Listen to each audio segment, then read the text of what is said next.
Yep, everything looks good. It is 10:10 a.m. on a fairly sunny Tuesday morning, and can't go too long because I have to go into the office here in a little bit. We have a new member on our team at work, and we're having a lunch to celebrate, so I have to go out there to Sandy Springs, a little far away from me, but I mean, it's part of it.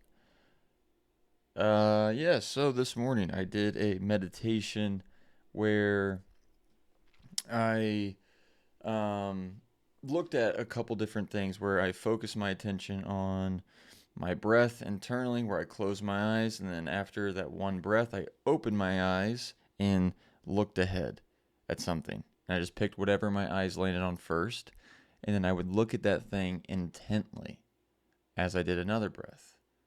And, and then I did that. When I exhaled that breath, that was the duration of looking at that thing. And then the next thing I paid attention to was I closed my eyes and then I listened.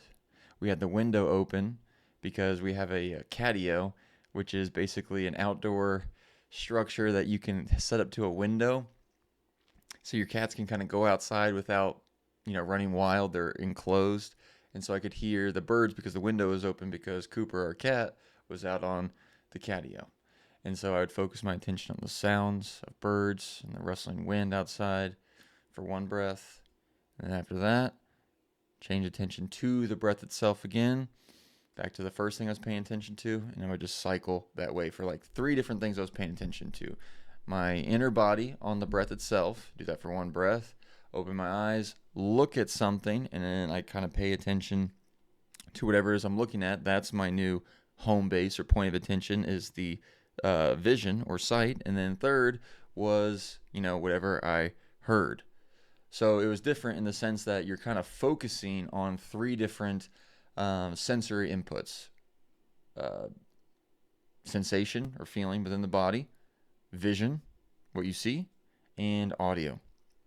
And it's a great way to kind of keep your attention varied because oftentimes, especially with beginning meditators, it can be difficult to just pay attention to one thing. The mind wants to stir around, go to different things, then you get maybe discouraged because it's like, I'm not doing it good.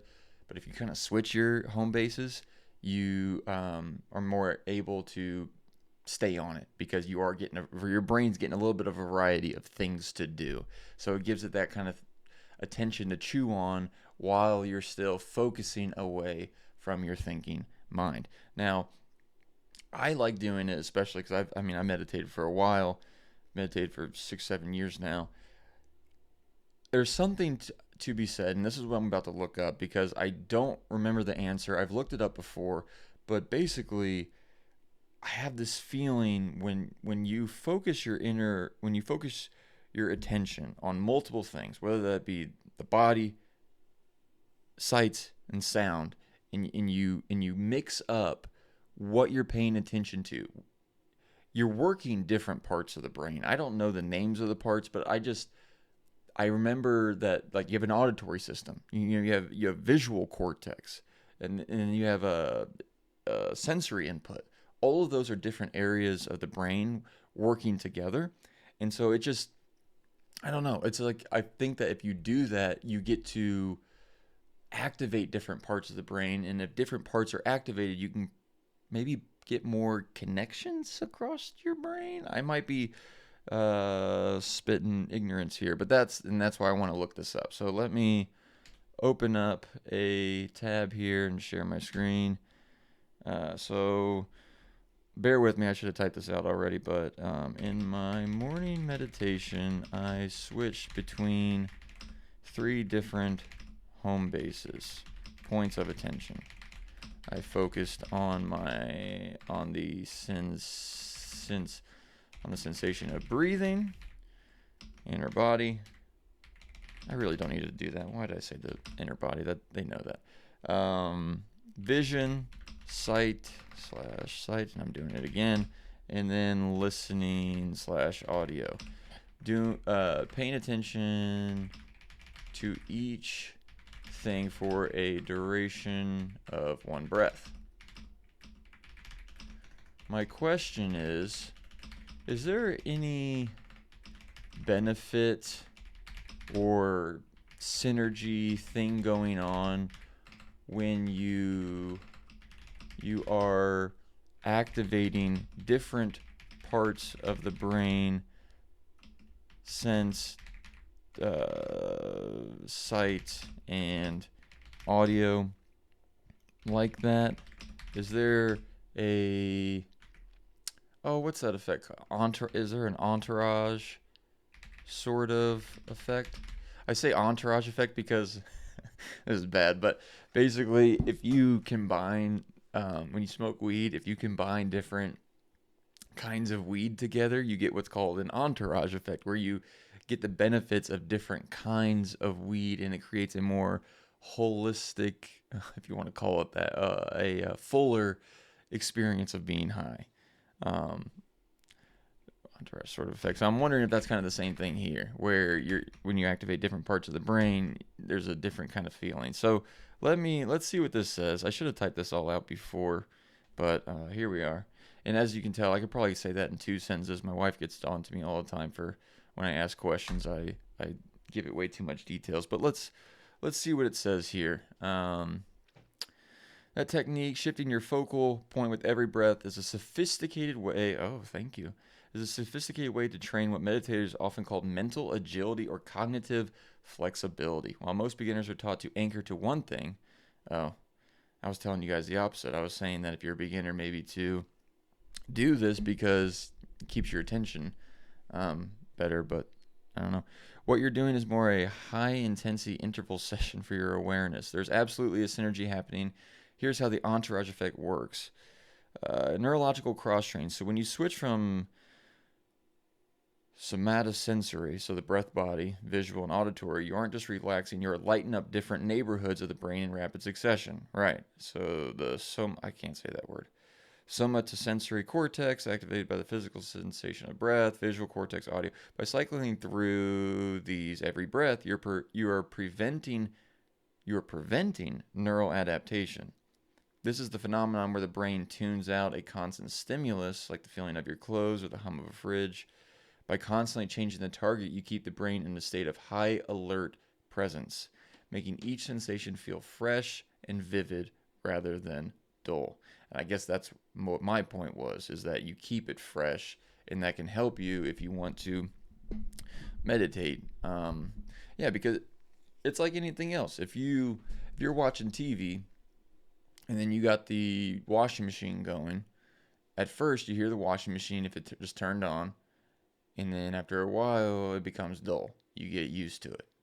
So constantly changing your point of attention keeps it fresh. And I noticed that today, actually. Like when I opened my eyes after doing the breath, like after focusing on the breath, I definitely, when I opened it and like paid attention to one thing, it was like I was seeing it with completely fresh eyes. And it's like I've seen my damn fireplace mantle 1,000 times, and it's boring. I've seen it. Who cares? But when you look at it with that kind of perspective of like just opening my eyes and just, it's hard to describe, but you notice things that you normally wouldn't. And it's not even about the noticing. It's about how you feel when you're looking at it. It feels fresh. It's like you went on vacation, and when you go to a new place and you're just like so excited to look at the streets and look at the coffee shops and the people, and in your own town you don't give a shit. You see the same streets, the same buildings all the time. You don't think about it. And that's what's cool, is you can make it seem fresh. And this is actually segueing into something I didn't anticipate, but beginner's mind. So let me make a note of that here, because we can touch on that briefly. I want to finish what we have here, but beginner's mind is something that definitely comes to mind, and we'll get to that in a second. So the entourage effect of presence. In this context, is the transition from focused attention to open monitoring. When you focus only on the breath, the rest of the world becomes background noise. But when you cycle through, you begin to realize the inner body, the outer sound, the visual are all appearing in the same space of awareness. Right? Like you're changing what your attention is. You're always aware. You're aware of something. And then when you change from what you're paying attention to, you can almost get a sense of not just what you're paying attention to, but the thing that is doing the paying attention. And that in this context is the space of awareness. Now, if that didn't make sense, that's fine. It's an abstract concept. I don't want to get too far down the weeds into that. Let's see. Yeah, it's harder for the mind to start a narrative about your day or your worries when it has to switch sensory tracks every few seconds. Yep. The default mode network, part of the brain responsible for mind wandering and the self-talk. It's like when you're thinking all day long and blah, blah, that is what's called the default mode network. And if you're having to freshly pay attention to a new thing, the default mode network is going to be a little bit more quiet because it's worrying about switching tasks. It's like, okay, now we're paying attention to sound. Okay, now he's looking at something. And it's like, all right, we're having to switch gears again. And so you have less time to, less time for the default mode network, for the mind wandering, for that constant thinking to come up. And then so you can possibly get these benefits of meditation by doing this kind of technique. So hell, it could be a beginner technique after all. There's a specific benefit to one breath duration. It teaches you to drop an object of attention instantly and pick up another one. Yep. All right. Well, okay. All right. So that's good. But let's dive into the beginner's mind real quick. So the beginner's mind. Let's say this sounds quite like beginner's mind, where you look at something with fresh eyes, even though you have seen it 1,000 times. This meditation seems to help with that. I don't know what I'm looking for here, but we'll see what it says. And then we'll move on to the next thing I want to talk about. Yeah, exactly, hit on. In Zen, that's called Shoshin, beginner's mind. The enemy of presence is habituation. Yes. So our brains are efficiency machines. Once they recognize a pattern, like the sound of the AC or a rhythm of your own breath, they regulate it to the background so they can save energy for important things. Usually ruminating about the past or worrying about the future. Yeah, like that's important. Our brains think it is. By switching your focus every single breath, you're essentially glitching the brain's ability to habituate. That's what we're talking about. Like when you drive the same streets every day, you're habituated. You don't think anything about it because you've done it 1,000 times. You don't necessarily need to be extra aware of that right turn you make every day, even though you obviously should when you're driving. But it's just like you've done the reps. Your brain doesn't necessarily have to think, or doesn't know where it's going because it's done it 1,000 times. That's what habituation is. And through this kind of meditation technique, or just this mental state rather, beginner's mind is a mental state. You can make anything seem or feel new or fresh. And it gives life so much more joy and appreciation because we're often in the same environment. We are in the same environment every day. We have our routines. We have our habits. We go to work. We go to the gym. We, make dinner. We open the same fridge. Everything, a lot of the things in our lives are built on habits and routine. And so tapping into beginner's mind, actively trying to see things with fresh eyes makes life more enjoyable. Yeah, so it's the difference between looking at a landscape and actually being the camera lens. You're training yourself to be the space in which these sensations arises rather than the person thinking about the sensations.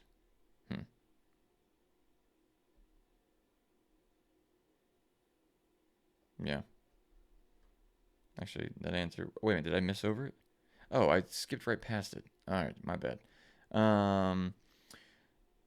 Breaking the label. Usually, when you hear bird, the mind says bird. Yeah, like when you do something, like yeah, I know that. It's right there. Bird. That's a building, I know, and stops listening. When you only have one breath to experience the sound, this is, of course, in terms of the meditation I did, but the practicality or the application goes beyond just the meditation. That's the point, is doing this to go beyond what you experience on the mat or sitting down, but in real life. You don't have time to label it. You just get the raw frequency. You experience the isness of the sound before the ego mind or your mental emotional conditioning can categorize it and say, hey, it's that. I don't need to think about it anymore. And that's what the brain does. It labels things. And so when you do go on your drive through, you've already categorized, you've already mapped everything out in your town in your head. And so it doesn't think about anything new, or it doesn't visualize it as new or wanting to experience the sensation wholly, because it's already been habituated. We've already have that mapped out. I know the brain's like, okay, that's the trees, those are the buildings I pass every day, that's my office, that's the grocery store I go to. You go to a new place, you don't have a map, so it's fresh. You're experiencing it as it is. And the goal of beginner's mind, and something you can try to cultivate that by doing a meditation like I've described, to get this beginner's mind feeling, because it makes life so much more enjoyable. Yes. So something to keep in mind. Now, going to switch gears entirely and talk about my little basketball league that I participate in on Monday nights, and that was last night. Today is Tuesday. One second. So, playing a neighborhood league of 3-on-3 basketball, and it's pretty elaborate. Like, there are like 16 teams of at least 4 to 5 guys on each team, so it's like 50 dudes are out there. And everyone brings beer. Everyone has their lawn chairs sitting out, and we had a game at 6, which is the start. That's the first game, and the last game is 9:30. Our second game was 8:30, so 6 and 8:30. And so after the first game, they're in like 30-minute intervals, like 6 to 6:30. Then I have a 2-hour break to the next one. So you're just sitting there shooting the breeze with different people. Excuse me. And it's just cool. It's interesting because you get to learn about so many different people's lives, especially when you have like 50 different guys. And obviously, I couldn't talk to all of them, but throughout the night, people walk by to your chair or whatever, and you get to hear about how they're doing. And it's so fascinating, the different paths everybody takes. I was talking to one guy who has 3 children. He has a fourth on the way. They're doing a C-section next month. His wife's has a condition where she can only do C-sections, and it's just. And then you hear about, he was talking about how, because he has a 5-year-old, like a 3-year-old, and a 1-year-old, so he's in the thick of it, and how like going to bed is a big deal. Like, each one wants to cuddle, and you have to lay him down, and then I was talking to another guy who has a completely different life situation where he's single.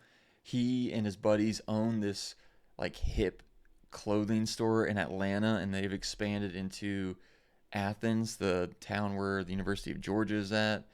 And he was asking if I wanted to go get a beer afterwards. And I'm like, nah, man, I gotta go to bed. I gotta get up and do everything, because he was asking me like at 9:30 at night when we were done. It's like, dude, I gotta get going. But it's so cool. We get so I get so tunnel visioned, with your own life. You're so worried about your own life story, your own situation, and then you just hear the perspective of so many other people. And it's like, of course, we you meet, friends, their lives are different than yours, sure. But I think for me, what made it so like an insight last night was because I got to hear so many different life stories or life situations and updates on people within a short period of time. And it just feels good.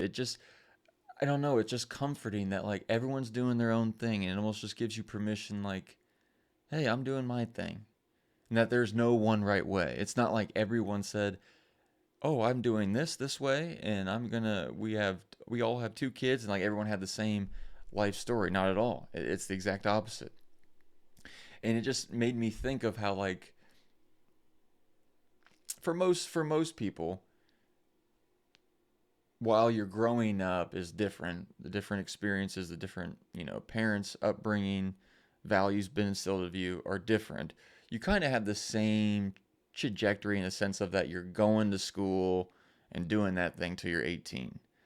And then once you hit 18, it's like if you looked at a branch off a tree, and it's like at that start of the branch is when you're 18, and then from that point there's many branches that come off of it, twigs, and it goes in all these different ways. And that's kind of like how life is, especially in this modern world, is that you can just do so many different things and you have an infinite amount of choices, all based upon each individual's personality and that upbringing they had and the parents that they had and the things that they were taught, and then they go and do their own thing. And some of these guys I haven't seen in years. And so it's like you get to see the growth and the evolution of the branch and the paths that they take. And it's beautiful. It's beautiful. I am very grateful for this little basketball league on Monday nights. There's a guy who put it together because we've been doing it for like 4 or so years. I've been playing in that neighborhood, playing basketball in that neighborhood for years. But homeboy started it up recently, within the last couple years, and yeah, I'm just very grateful for him. And I wanted to um, write a little note real quick so I don't forget. I just wanted to write him a text. I said recently in an episode that if you have something nice that you think about to someone, to say it to them. And I want to do that. So hold on. As I'm talking, I've downloaded a note taking app real quick on my laptop. Um, and I just wanted to write this out real quick. And then I'm going to send it to him later because I have Google Messages connected to my laptop, so I can easily copy and paste this and send it to him. But I just wanted to say something to him real quick. His name's Taylor. I just want to say, hey Taylor, it's Al from basketball. Just wanted to say thank you for putting on this league for us. It's so cool that so cool that we have. Now I'm on the spot. Let's see. Don't think too hard, Alex. Just be cool. It's so cool that it's something that a lot of us guys look forward to, and I have made some real friends out there. Just appreciate all the effort you put in to something that means a lot to so many. Yeah, I mean, that's it. I'm just going to say that. Just appreciate all the effort you put into something that means a lot to so many. Well, that kind of didn't feel as I felt like I said something cooler in my head earlier, but it is what it is. I'm gonna send this to him because I want him to know that we love it, man. We really do. I mean, we all of us are like text each other throughout the week and talk about like the games coming up, and it's something to look forward to. That said, I am on this new team. I'm on a new basketball team this season. I've been on another team for like the past since it started, and now I'm on a new team this year for the first time, and it's kind of interesting. There was some, I don't know, management or power dynamics on the previous team that kind of people wanted to separate just because there were aspects of certain individuals that are a little bit controlling, is the PC way of saying it. And so on this new team,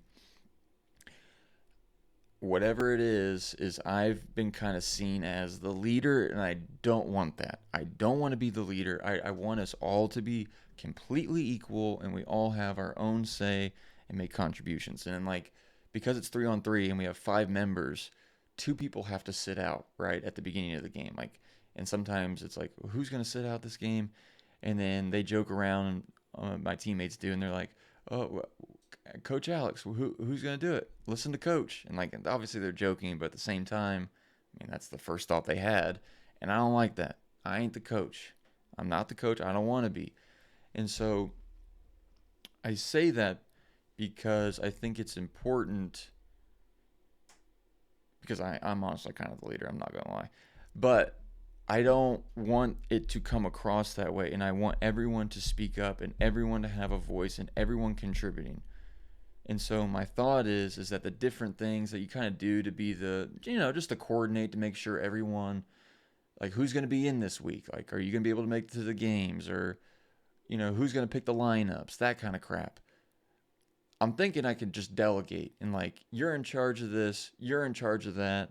And so everyone has a fair share, and kind of like what the government in the United States is supposed to be, a checks and balances and equality and all that, which, that's a whole different conversation of that. But I guess my point in saying all that is that, in my opinion, good management or good leadership is one that doesn't look like management or leadership. It's not one that is dictating or controlling or wanting it to have your way.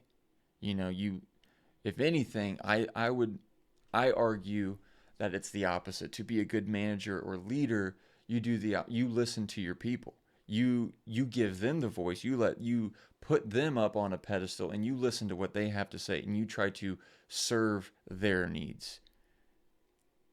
And as long as it's going in the overall direction for the betterment and success of the team moving forward, it doesn't matter what you think at all. And if you are in a leadership or management position and you're trying to dictate because you want it to be your way, you have removed yourself from doing the betterment or success of that group or the team, and rather the egoic fulfillment of yourself in a role. And that's an important distinction. So I wanted to kind of look that up real quick to close it out. Yeah, we're up on 28 minutes here. Good God. I sure have a way of talking. I can talk myself to death. I mean, I don't have a guest or anything, and we're at 28 minutes. Just flapping my gums. All right, so let's see. So when it comes to management or leadership, I like to think that making sure every voice is heard, and that everyone gets a say, and that everyone's opinion, I was pretty much saying the same thing. This is what I need to get better at, is repeating myself. Everyone's opinion is valued, and everyone speaks up as an active member or equal part of that group. I would say that a leader puts all of that and makes sure all of that is in place, rather than trying to dictate or control the group.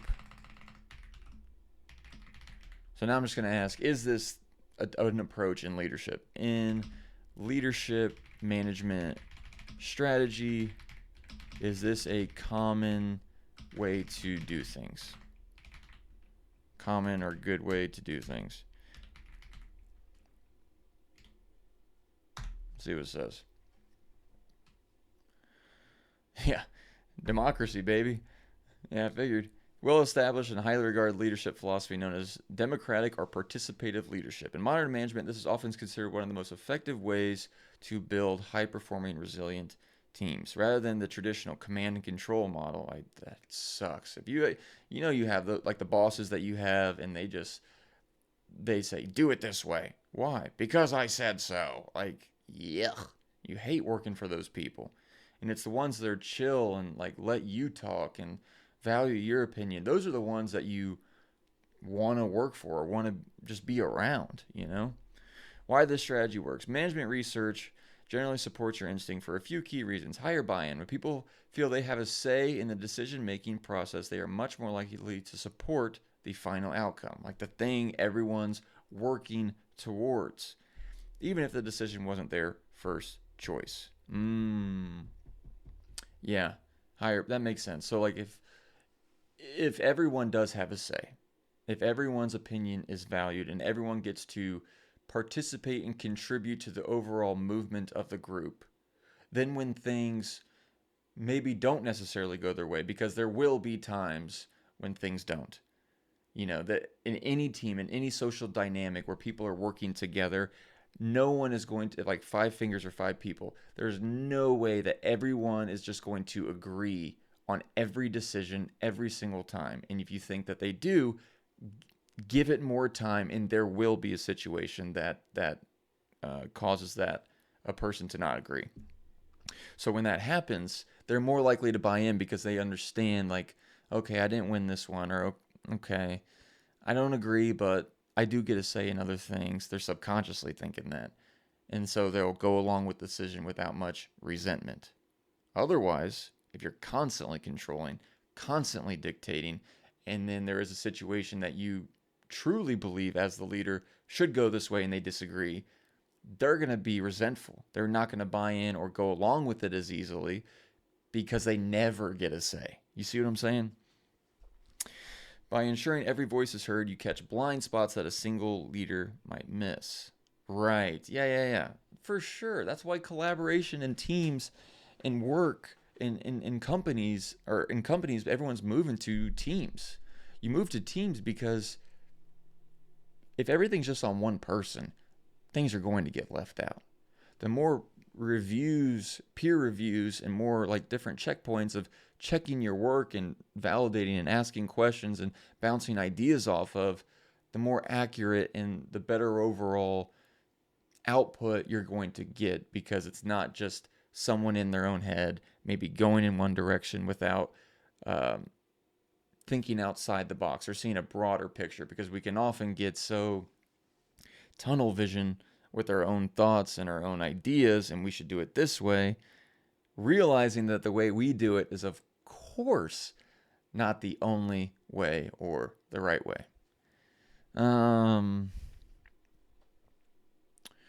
While this is considered a good way to lead, is its commonality varies depending on the industry and the situation.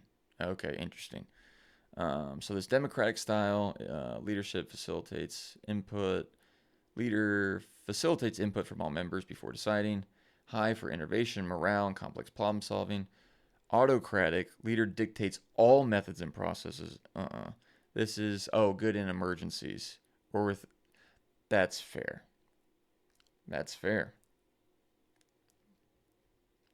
Yeah, because oftentimes, like when shit hits the fan and things need to get done right then and there, and there's no time to ask a question of like, what is everyone in an emergency?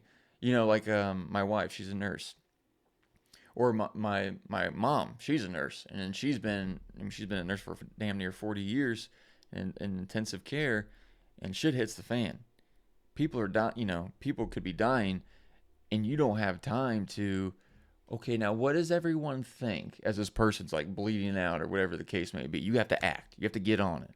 So I do understand that, and that totally makes sense. And then there's this one, Liza's fail? Sounds French. Leader's hands off and lets the group function on its own. Risky can lead to a lack of direction or groupthink. Okay, so then there's the other side. You let the group decide completely, and they get to go in any direction they want. And this is that kind of checks and balances of like, you still want to be going into the direction or the outcome that is desired. So you do want to have some guardrails so that the group doesn't get into like a herd mentality and one person says one thing and then they all go in that random off direction and then you don't course correct at all. So it sounds like, just like with anything else, there's a middle way. There's always a middle way.